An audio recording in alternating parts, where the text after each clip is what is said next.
Bom produksi lokal lengkapi persenjataan pesawat tempur TNI AU. Berbicara alutsista satu ini, Indonesia semenjak beberapa tahun lalu sudah menciptakan beberapa macam bom untuk pesawat tempur. Berbagai macam bom telah dihasilkan PT Pindad bersama PT Dahana sebagai penyuplai bahan peledak dan juga Dislitbang TNI AU. Melihat bermacam pespur TNI AU dari negara barat dan timur, maka TNI AU harus siap menyediakan berbagai macam bom. Dengan berusaha mandiri, Dislitbang merancang berbagai macam bom keperluan TNI AU.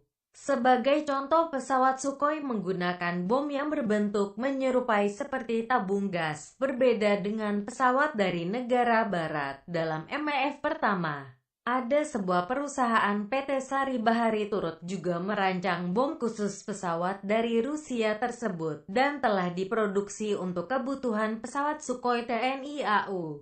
Semenjak tahun 2011, pesawat tempur Sukhoi kini semakin komplit setelah dilengkapi bom tajam nasional BTN-250 dan bom latih asap BLA-50 produksi PT Pindad. Mengutip media seputar Indonesia, bom yang dalam katalog PT Pindad disebut dengan Beta 250 ini, di dalamnya terdapat tritonal 90 kg dengan daya ledak dan hancur yang besar. Bom juga dilengkapi fuse pada ekor dan hidung bom, serta arming distance yang dapat diatur sesuai ketinggian pengeboman. Hal ini memungkinkan bom untuk dapat berfungsi pada segala jenis medan operasi dan penggunaannya, termasuk mengenai prosedur dan parameter pengeboman Sukhoi, misalnya kapasitas maksimal pesawat untuk single release dan feed data recording. Dinas Penelitian dan Pengembangan Angkatan Udara, Dislitbang, membuat bom anti-personel guna mengurangi ketergantungan terhadap produk-produk luar negeri dan sebagai wujud kemandirian terhadap industri pertahanan di tanah air. Sementara tim Dislitbang memaparkan hasil penelitian dan pembuatan blast efek bom anti-personel yang merupakan bom yang dirancang khusus untuk menghasilkan serpihan yang disesuaikan dengan sasaran, menggunakan pesawat F-16 Fighting Falcon di ASR Pandanwangi, Lumajang, Jawa Timur. Bom seberat 250 kg karya Dinas Penelitian dan Pengembangan TNI AU berhasil diuji coba tahun 2013 di Airway Ponring AWR Pandanwangi, Lumajang, Jawa Timur. Pengeboman dari pesawat F-16 Fighting Falcon itu bagian dari uji coba bom blast efek anti-personel. Karakter bom jenis ini saat menyentuh sasaran akan meledak dan pecahan cangkangnya menyebar mengenai sasaran. Kadislitbang Marsma TNI Edi Yuwono mengatakan ke media bahwa uji coba merupakan upaya mengurangi ketergantungan terhadap alat utama sistem persenjataan luar negeri. Dengan ketersediaan alutsista produksi dalam negeri yang memadai, maka kemampuan operasional TNI Angkatan Udara dapat terlaksana dengan baik, jelas Edi Yuwono dalam keterangan per. Di sisi lain, pengembangan bom pesawat di Indonesia dilakukan PT Pindad dan PT Sari Bahari. Bila setelah membentur sasaran langsung meledak dan serpihan tidak terarah itu tak tepat, jelas Humas PT Pindad kepada media bisnis. Dia menilai bom anti-personel yang baik bila telah menabrak sasaran, masuk beberapa meter dan baru meledak. Efek serpihannya dalam kondisi itu diharapkan bisa melumpuhkan personel mengenai leher atau badan. Bambang mengatakan satu bom latih biasanya diproduksi dengan biaya Rp 20 juta sampai Rp 50 juta. Meski demikian, semakin banyak bom dibuat maka harganya bisa semakin ditekan. Bom produksi PT Pindad diuji coba pada pesawat Super Tucano. Berbagai alutsista diproduksi untuk kebutuhan TNI AU. Uji dinamis bom BT-500 produksi lokal. Bom ini dikenal sekelas dengan bom Mak 82 produksi barat. Bom pintar atau biasa disebut Smart Bomb atau JDAM, Joint Direct Attack Munition.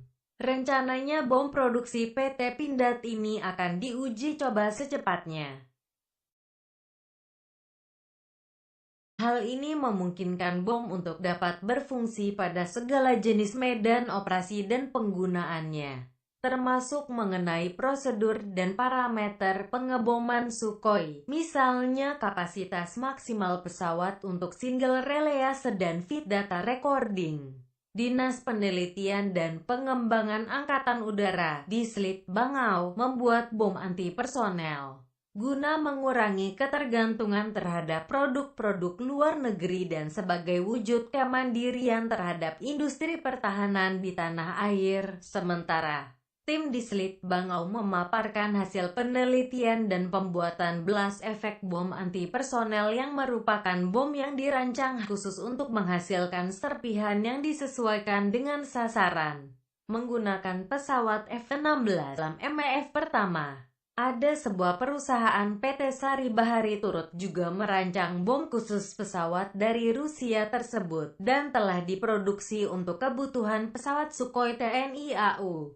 Semenjak tahun 2011 pesawat tempur Sukhoi kini semakin komplit setelah dilengkapi bom tajam nasional BTN-250 dan bom latih asap BLA-50 produksi PT Pindad, mengutip media seputar Indonesia. Bom yang dalam katalog PT Pindad disebut dengan BT-250 ini, di dalamnya terdapat tritonal 90 kg dengan daya ledak dan hancur yang besar. Bom juga dilengkapi fuse pada ekor dan hidung bom, serta arming distance yang dapat diatur sesuai ketinggian pengeboman. Bom produksi lokal lengkapi persenjataan pesawat tempur TNI AU. Berbicara alutsista satu ini, Indonesia semenjak beberapa tahun lalu sudah menciptakan beberapa macam bom untuk pesawat tempur. Berbagai macam bom telah dihasilkan PT Pindad bersama PT Dahana sebagai penyuplai bahan peledak dan juga di Slit Bang TNI AU, melihat bermacam pespur TNI AU dari negara barat dan timur. Maka TNI AU harus siap menyediakan berbagai macam bom. Dengan berusaha mandiri, di Slit Bangau merancang berbagai macam bom keperluan TNI AU. Sebagai contoh, pesawat Sukhoi menggunakan bom yang berbentuk menyerupai seperti tabung gas, berbeda dengan pesawat dari negara barat. Dengan ketersediaan alutsista produksi dalam negeri yang memadai, maka kemampuan operasional TNI Angkatan Udara dapat terlaksana dengan baik, jelas Edi Yuwono dalam keterangan per. Di sisi lain, pengembangan bom pesawat di Indonesia dilakukan PT Pindad dan PT Sari Bahari. Bila setelah membentur sasaran langsung meledak dan serpihan tidak terarah itu tak tepat, jelas Humas PT Pindad kepada media bisnis. Dia menilai bom antipersonel yang baik bila telah menabrak sasaran, masuk beberapa meter dan baru meledak. Efek serpihannya dalam kondisi itu diharapkan bisa melumpuhkan personel, mengenai leher atau badan. Bambang mengatakan satu bom latih biasanya diproduksi dengan biaya Rp20 Fighting Falcon di ASR Pandanwangi, Lumajang, Jawa Timur. Bom seberat 250 kg karya Dinas Penelitian dan Pengembangan TNI AU berhasil diuji coba tahun 2013 di Airway Ponring AWR Pandanwangi, Lumajang, Jawa Timur. Pengeboman dari pesawat F-16 Fighting Falcon itu bagian dari uji coba bom blast efek anti-personel. Karakter bom jenis ini saat menyentuh sasaran akan meledak dan pecahan cangkangnya menyebar mengenai sasaran. Kadislit Bangau, Marsma TNI Edi Yuwono, mengatakan ke media bahwa uji coba merupakan upaya mengurangi ketergantungan terhadap alat utama sistem persenjataan luar negeri. Dengan